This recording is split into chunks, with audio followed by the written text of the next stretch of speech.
are listening to the most comprehensive paranormal archive on the internet. Welcome to Salsido Paranormal. I'm your host, James Salsido, and tonight I am sharing experiences. True paranormal stories from the web. As always, you can find all the episodes of the show, along with links to social media and ways to support the show and friends of the show at the website, which is salsidoparanormal.com. That's SALSIDO paranormal.com. And go from there. And it's kind of funny because I had plans on doing a different type of show tonight, but the material is not prepared. There's not enough material prepared for those. I was going to do haunted places in the U.S., and yeah, I don't have enough for a full night of recording, so here we are. But this should still be fun. I always love reading and sharing these experiences with people and seeing what they think and going from there. Also, it's probably a good time to mention as well, if you've ever had a paranormal or anomalous experience, there are two ways to let me know about it if you'd like to have that shared in the show. You can either email me at salsidoparanormal@gmail.com. That's SALSIDO paranormal@gmail.com. Or you can go to the website, which I already mentioned earlier, and fill out the form there.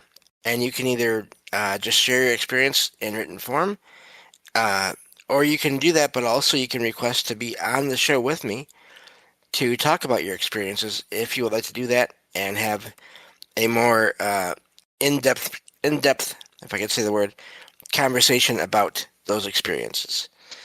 And as long as it fits with the sort of the general theme or tone of the show, we can arrange that. So anyway, getting to this first true story here. This one says, "Let me preface by saying that I live alone and have had no visitors in over 6 months, at least none that I am aware of, and no one has a key to my house but me.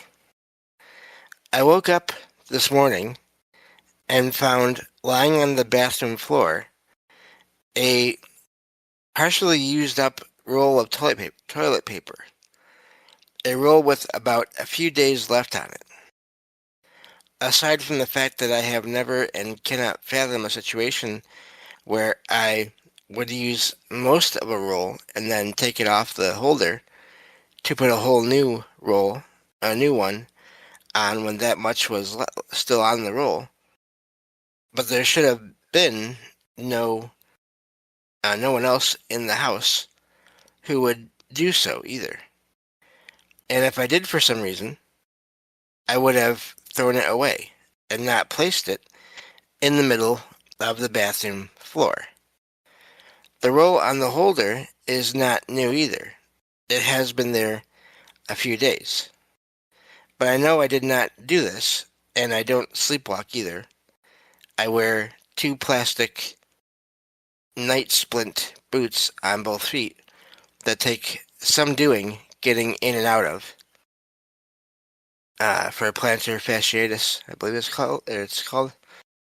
That includes unbuckling several straps, and you can't walk on them without breaking them. And I don't use toilet paper for other purposes. I have a box of tissues in the bathroom and a roll of paper towels. The existence of this item is puzzling. I have heard of spirits or fae taking things and also relocating things and even duplicating things. But the situation is a bit odd, and it is creeping me out a bit. And that's where that one ends. The things they say at the end there, I have heard of that before. Not only things vanishing and appearing, but in some cases, and it's funny because I've been listening to audiobooks on all these subjects, paranormal experiences and all that, and they are not wrong. There are some cases where items appear to be duplicated somehow. Or an item, excuse me, let's say like a coffee mug will break. An item that, let's say, is from like a set. And you have so many of these cups in a set, and there'll be an accident, and someone will drop the one of the mugs, and it'll break, and then they'll find a duplicate of that mug within the other ones, within the set. In other words, they'll find a complete set again in their cupboards. And so it makes you wonder, in this case, is the again, it's a weird item, I know, kind of, but just random things like toilet paper. Did the roll on the holder get duplicated somehow? And the duplicate is what appeared on the floor. I don't know. But these kinds of cases with objects are always fascinating, because you have to wonder, how does something get duplicated and or somehow put back together again? In the case of like the coffee mug I was mentioning, because I've come across a couple of accounts of that now, just in listening to podcasts and audiobooks that I do. And so, are some duplicates of broken objects really duplicates, or are they that original object somehow, I don't know, taken from a previous time, and or somehow put back together again, or reverted to a previous state where it was together? I have no idea how all that works. But this is something I'm sort of finding out about now, the whole duplicate thing. And it's really fascinating and confusing as to how it can happen. At least as far as an absolute answer to it. I mean, there's possibilities of alternate parallel universes, somehow objects transferring between from one to the next. Obviously, the writer there mentioned spirits and or fae. It's hard to really know what's going on there. Moving on to the next one here. This one says, I used to take the same route every morning. Same gas station, same left turn, same annoying light that never stayed green long enough. It was boring, predictable, until the Tuesday it wasn't. Today I pulled up to the intersection and saw my car already there. I remember thinking, what the heck? Same make, same color, same dent near the back tire that I'd been meaning to fix for months. At first I thought it was just one of those weird coincidences. When you suddenly notice your car model everywhere. But then the driver shifted slightly, and I caught a glimpse of her. A glimpse of her face in the side mirror. It was me. Not in a vague, kind of looks like me way. It was exact. Same messy bun, same oversized hoodie I'd thrown on that morning. My stomach dropped so hard it felt like I'd missed a step on a staircase. The light turned green. I, drove forward. I followed. I know this gets confusing here, but keep in mind, duplicate, same person, same car, apparently. I followed. I had to follow because she was going where I needed to go. Every turn she made was the one I needed to make. Every lane change, every hesitation, every tap on the brakes. It felt like I was watching myself drive from a second behind, like a delayed mirror. After about 5 or 6 minutes of this, a pickup cut me off, pulling between her and I. I couldn't keep eyes on her, and when the truck changed lanes, she was gone. Did I just see my own ghost? What the heck? I'm still shaking so hard. And that's where that one ends. I don't know about a ghost, but I would almost just say, like she literally described there, seeing herself from a second ahead, or at least from another point in time. Especially with her taking the same route, uh, the exact same route, and she mentioned how every action that was taken by this duplicate of the person and of the vehicle was what she would normally have to do. Every motion, every maneuver, all those things. So it really is fascinating. I wonder, in this case, did she see herself from a different point in time, and there was some kind of unknown factors that led to a time anomaly where she was literally seeing herself in her vehicle for however many minutes it was or seconds it was until things, excuse me, sort of fixed themselves, and or maybe even the passing of this truck in between them somehow affected everything to where everything went back to normal again. I don't know, but that to me is fascinating. I have not come across an account exactly like this before. I've come across accounts of people seeing versions of themselves. Obviously, the whole mimic thing. I do think in some cases where what appear to be mimics or duplicates of people, where they're going through everyday normal things, it may also be some kind of weird time anomaly. But either way, this is the first one I've heard of with the vehicle involved and driving and having that close of a delay, so to speak, where it's literally the duplicate in front of the person while they're driving. So I found that account to be really fascinating in terms of how does that work and why did that only happen for this one person? Why do these things only happen usually to one person at a time? Uh, Sometimes there are accounts of things happening to multiple people, but even then it's usually maybe two or three at one time. It's almost like there's these minor distortions in reality somehow that happen, but only for a handful or less of people at any given moment. Moving on to the next one here. This one says, I've never had any kind of paranormal experience before. Not me, at least. But my family might have just had one. Every Tuesday, that's kind of funny, it's Tuesday as I'm recording right now, and I had two stories here about Tuesday.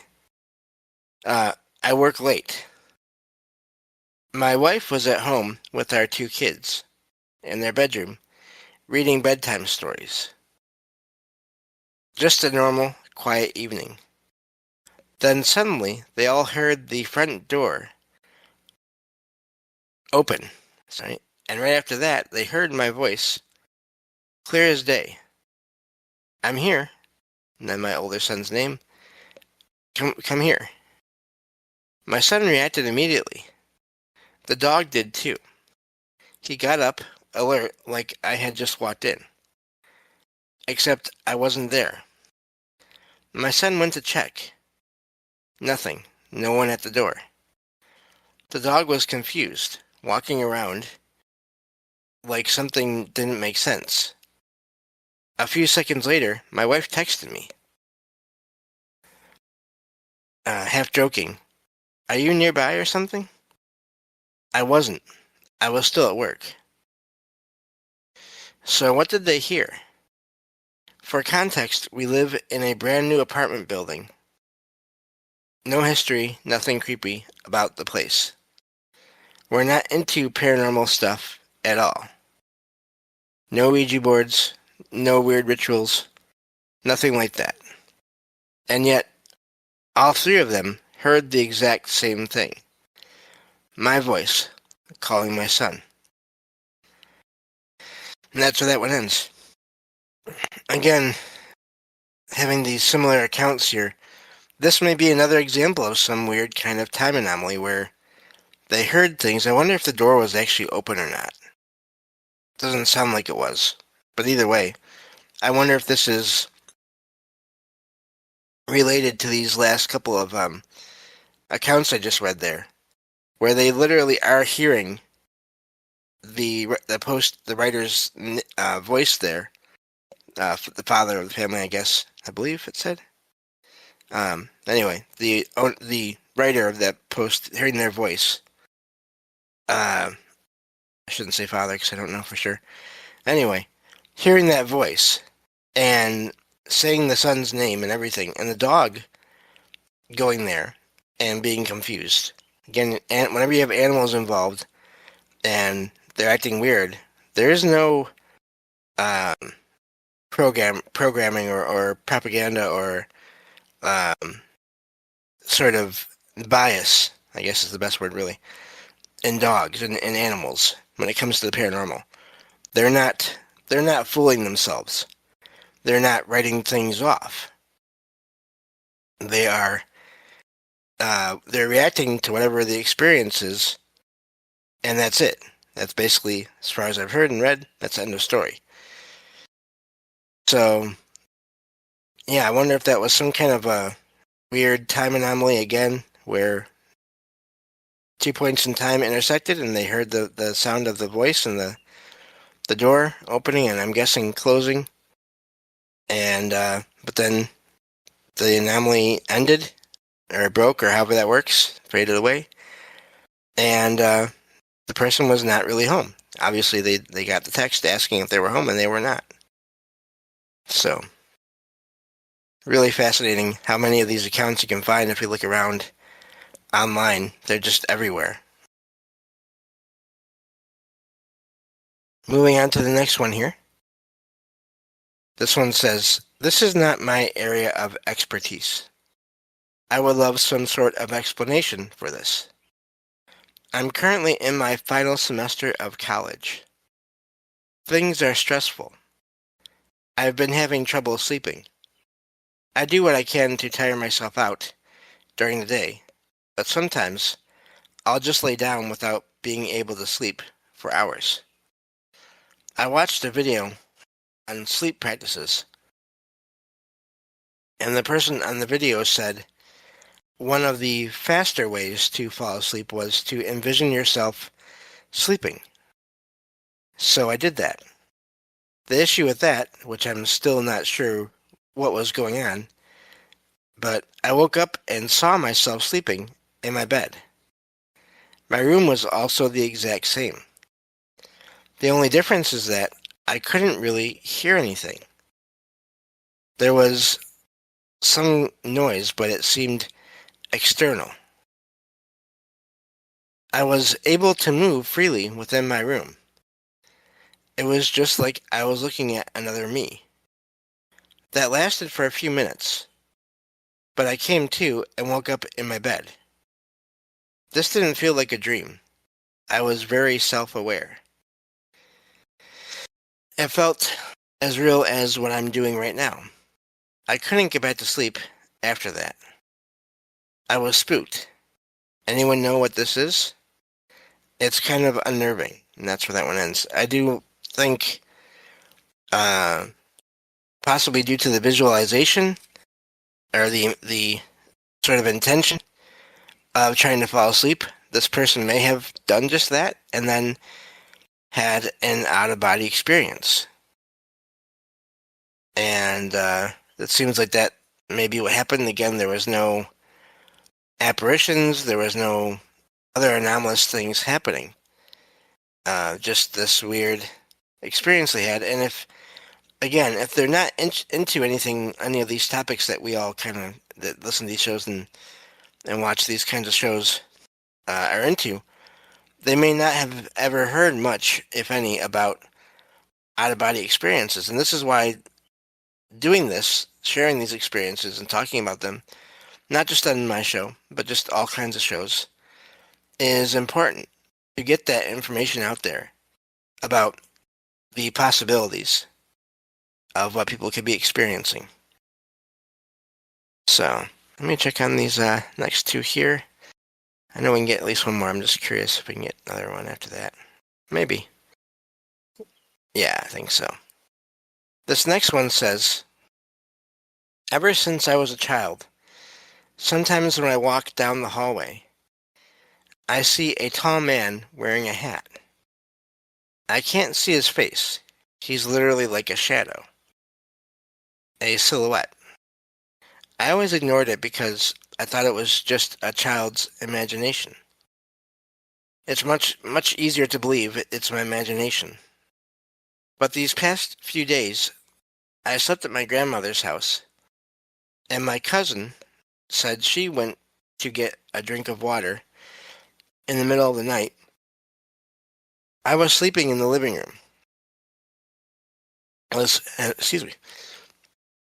As soon as she passed from the bedroom down the hall to the kitchen, she said she saw this shadow of a man in a hat on the side where I was standing, as if he were watching me, sleep. After she told me about it, I remembered my childhood and realized that all this time it wasn't just my imagination. I wondered where they stood or where they were standing. But anyway, either way, that verification from another person about a sighting is always it's a mixed thing. I mean, in a way, it's validating, but it's also that makes you realize that there's something more than just your imagination, just as the writer said there. And the shadow figure is very common, especially a shadow with a hat. But yeah, so I don't doubt that those two people saw what they saw. Last one here for this episode. This one says, we've had a lot of incidents we've attributed to a ghost. Being a triplex, we ignore most things, assuming neighbors are the cause. Some things we just can't. We've had troubles with our smoke detectors. Now the neighbors are too. We hear them through the walls. Suddenly now our automatic lights are out of whack. We think we find the issue and fix it. It happens again though. Do ghosts like to play with these kinds of things? And that's where that one ends. Electronics in general, in many cases, yes. And sometimes there's a clear message of trying to communicate with people, whether it's loved ones or not. Other times it just seems to be they want attention, but they don't always necessarily have a message. But yeah, all kinds of devices can be manipulated. And so I don't doubt that those experiences. So yeah, that's hopefully everything calms down for these people and everything goes back to normal. But lights as well. Again, just anything that runs on electricity could potentially be affected by whatever ghosts or spirits or souls are, whether they're human or not. That doesn't seem to matter necessarily, based on reports.